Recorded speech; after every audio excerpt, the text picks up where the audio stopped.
right, welcome to the second video for section 6.3 where we're doing the quadratic applications. Now the last two examples, 4 and 5, don't really have a strong connection to the projectile motion formula that we were talking about. Well, example 4 might, but we have the function to work with. So we're just going to go with the function that we have. Okay. I'm guessing the superhero probably launched himself with a velocity of 150 feet per second and from a height of 0, but we don't really need to know that here. So let's look at what we have. In an effort to catch a criminal, a superhero is going to leap over a tall building and take a shortcut down the alley.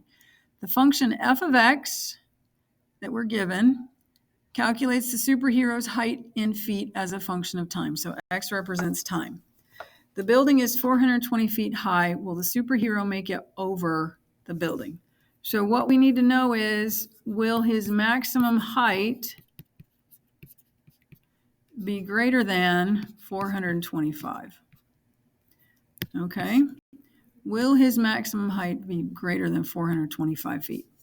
So we're going to calculate his maximum height. I'm not going to do this one on the calculator because frankly, it's just about as fast, or probably is as fast, to do it by hand. So what we're going to do is we're going to realize that the function, the height function, is a quadratic whose graph would be a parabola opening downward.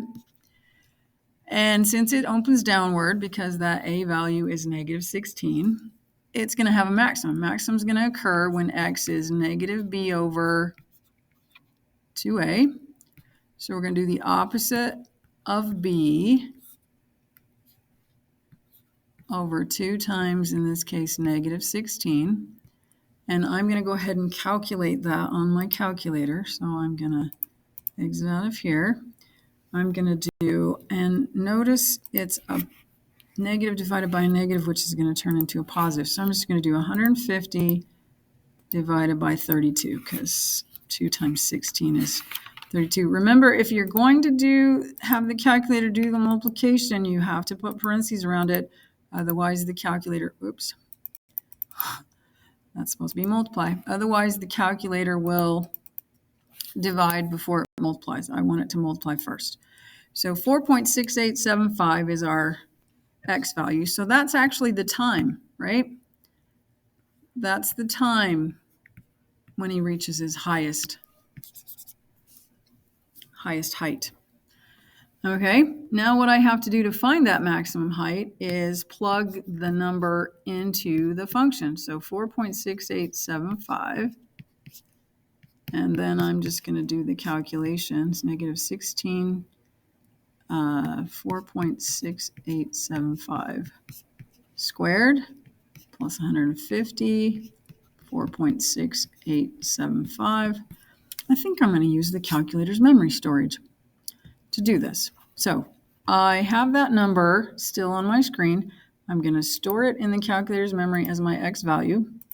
Okay, should be safely stored. I'm going to do negative 16 times my x value squared plus 150 times my x value. And then I'm going to push enter. 351.5625 feet. So his max height is 351 point, what did I say? 351.5625, which is not greater than 425. It's less than 425 by a lot. So he will not make it over the building. Will he make it over the building? No. He only gets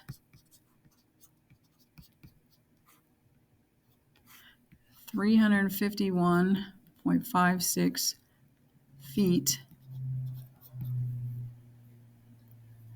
as his maximum height, or off the ground if you want to say it that way. Right? He's not going to make it over the building. He didn't get high enough. All right? He did not make it over the building. That was a no.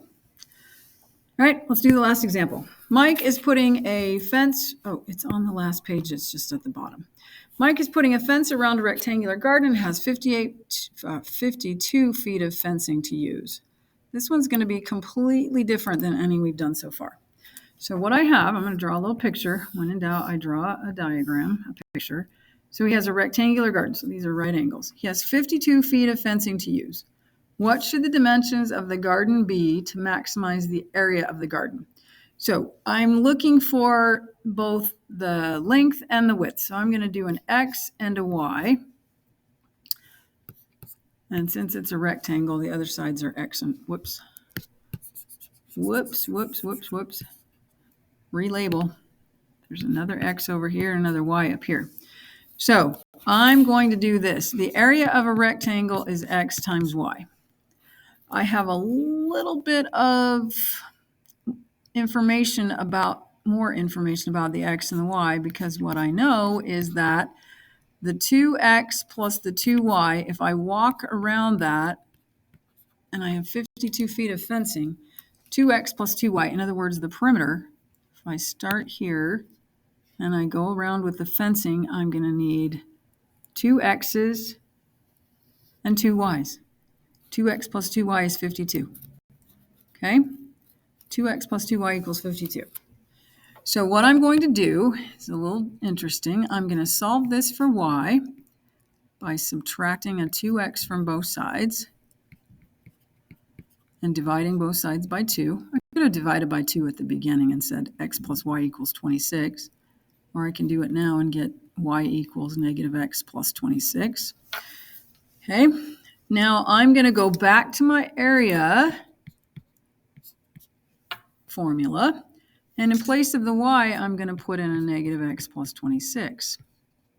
Why would I do that? Well, because it works.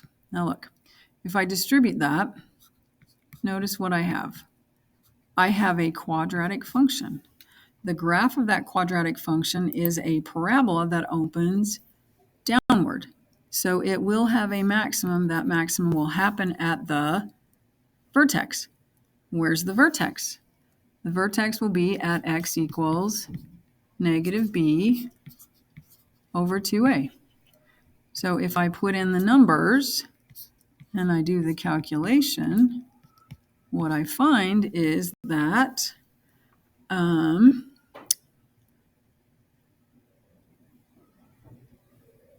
I have, wait, what did I just do? Let's rewind a little bit. The teacher just made a really big mistake right there. Should that just be a negative 1? Yeah, what's x times negative x? It's negative x squared, not negative 2x squared. Okay, let's think about that. Distribute the x, we get negative x squared plus 26x. Yeah, you were all shaking your heads going, what in the world is she doing? Negative x squared plus 26x. So b is 26, so I do the negative 26 over 2 times negative 1, because a is negative 1. It's going to be negative divided by negative, which is positive. 26 divided by 2 is 13. So one of the dimensions is 13. So x is 13. Notice if x is 13, y is also 13, because the relationship between x and y right here is that y is negative x plus 26. So y would also be 13. In other words, the rectangle that maximizes area is actually a square. So the dimensions are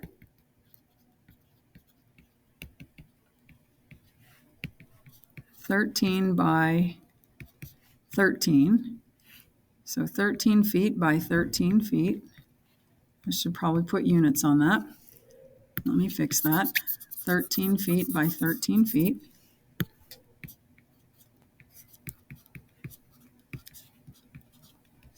That's one of the answers I needed.